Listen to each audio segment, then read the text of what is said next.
May the words of my mouth and the meditations of all our hearts be acceptable in thy sight, O Lord, our rock and our Redeemer. Amen. Once again, greetings and welcome to all of you, and also greetings and welcome to all those who are worshiping with us in your own homes by watching this video. And welcome to all of you, and welcome to also to my sister and her family who are a part of this worship from the other side of the world. I just came to know that she is watching our sermons and videos, and she and her family said hi to all of us this morning. And as it was announced, we have these special services coming up, and starting with Palm Sunday, Maundy Thursday, which is an important day in the life of a Christian, where we come and together recollect the Last Supper of Jesus with his disciples, even as we partake in that Holy Eucharist. I hope we can make time to come over for that service, and also Good Friday service.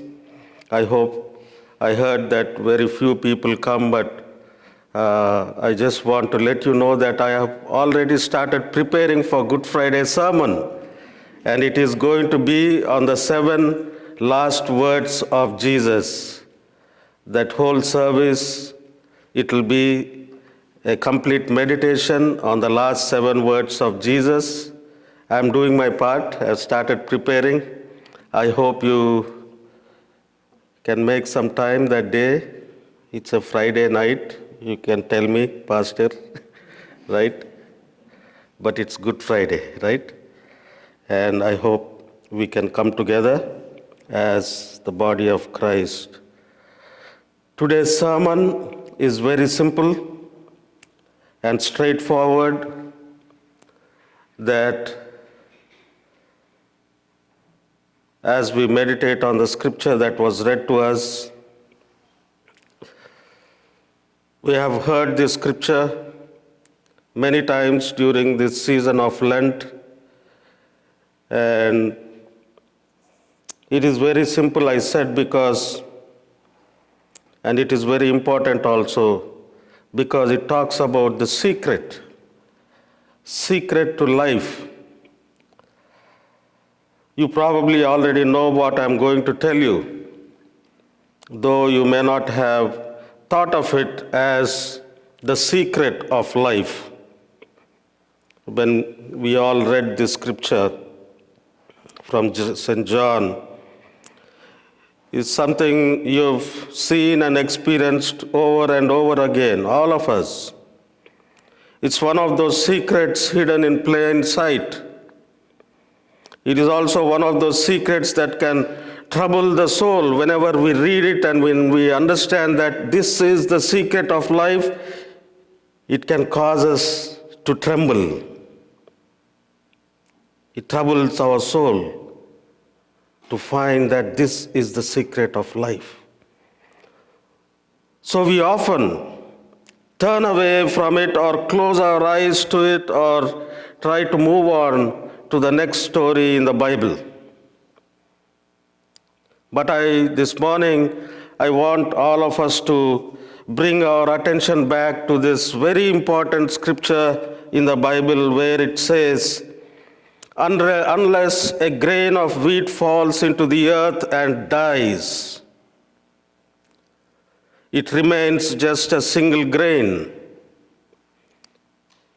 But if it dies, it bears much fruit. The secret of life.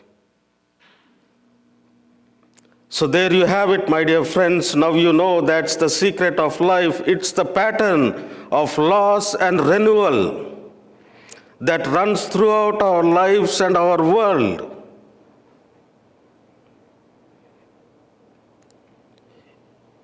Even if you've never thought of this as the secret of life, we all have lived it and experienced it, sometimes by choice or other times by chance. Either way, it's there. The same pattern is in nature. As we just entered into this season of spring,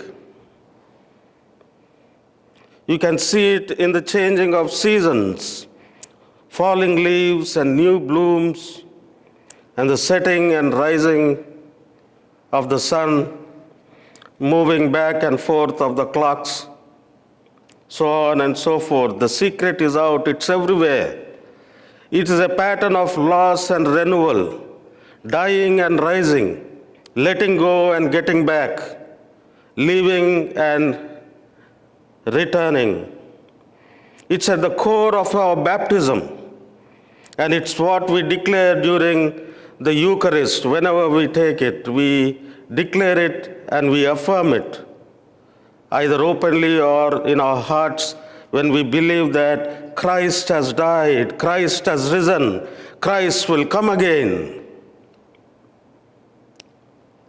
The question for us this morning, in the light of this scripture and this meditation, is to ask ourselves, what in your life, what in my life, do you need to let go of today? What might you need to leave behind? What needs to die?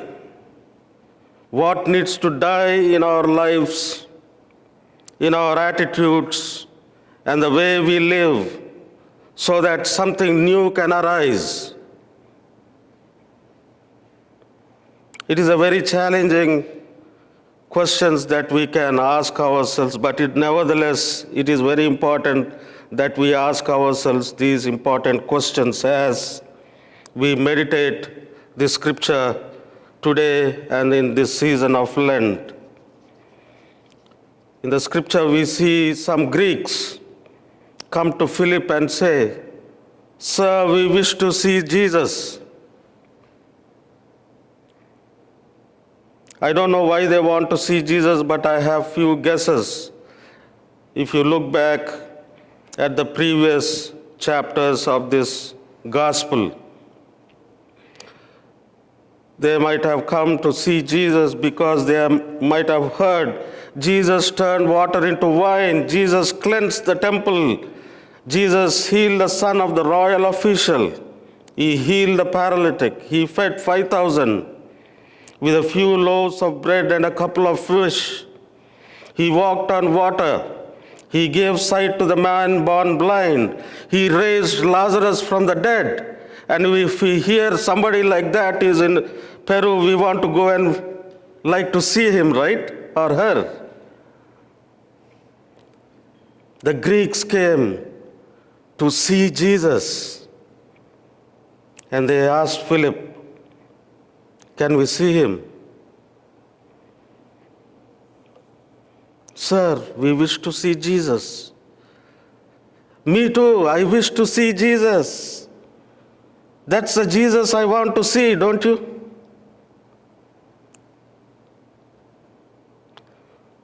Philip then tells Andrew about the Greeks and their request. And Philip and Andrew both go and tell Jesus. And the response of Jesus is very confusing. When he heard that somebody came to see him, and he says, "Unless a grain of wheat falls into the earth and dies, it remains just a single grain. But if it dies, it bears much fruit." That's his response to those who want to see him. That's Jesus' response even for you and for me today if we want to see Jesus.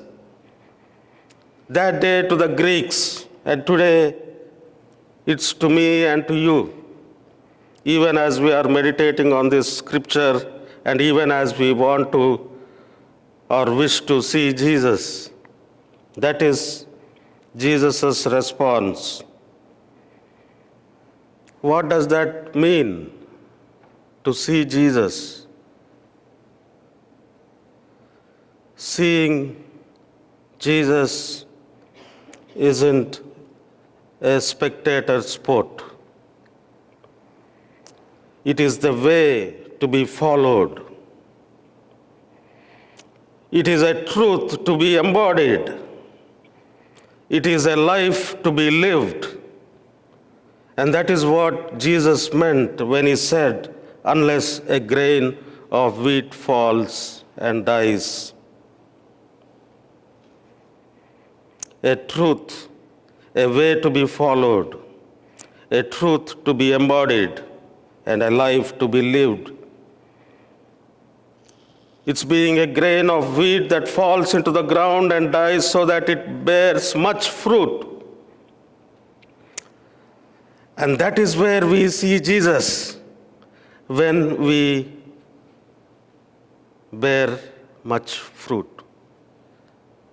That is where we see Jesus.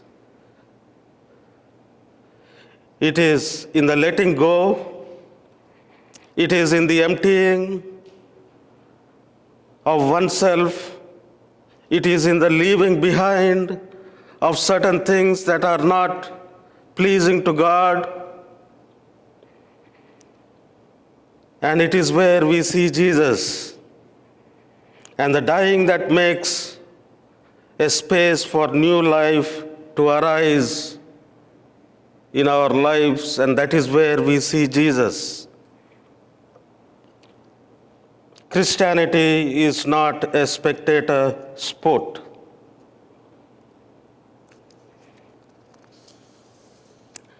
Christianity, my dear fellow Christians,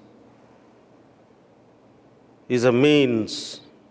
It means participating in the life, death, and resurrection of Jesus. Because that is where, in our participation, in our letting go of certain things, we see Jesus. And that is what Jesus sets before the Greeks who want to see him. And that is what Jesus sets before us, for those of us who want to see him. Unless a grain of wheat falls into the earth and dies, it remains just a single grain. But if it dies, it bears much fruit. Those who love their life lose it, and those who hate their life in this world will keep it for eternal life. Whoever serves me must follow me, and where I am, there will my servant be also. Letting go, however, does not mean rejecting or walking away from life. And it does not mean choosing absence over presence. Instead, letting go is what allows us, you and me, to be more authentically present to ourselves and to one another. It makes for a new life, a new ways of being to arise. Our letting go gives God something with which to work. We give opportunities for God to work by our very letting go of certain things that keep us from God acting in us and through us. And why then is a question that we would continue to cling, to live an isolated, self-enclosed, single wheat grain. And many of us remain like that, as a single wheat grain, producing nothing in this lifetime.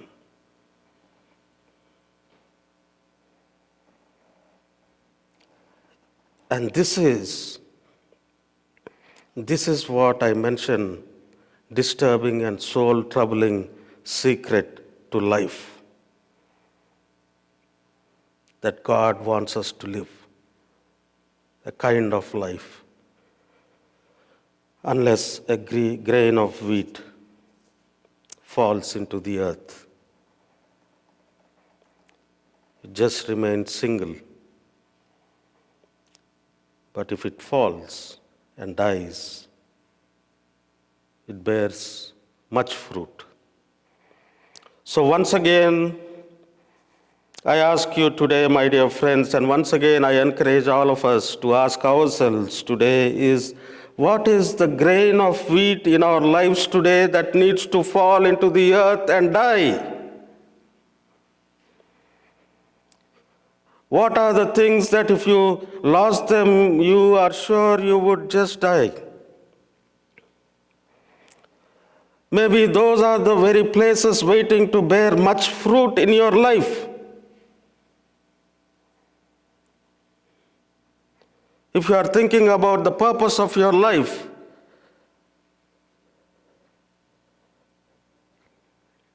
maybe that's where, as the scripture encourages us and reminds us that that's where we will see and meet Jesus so that we can follow him. And that's when we can truly follow Jesus. Maybe that's when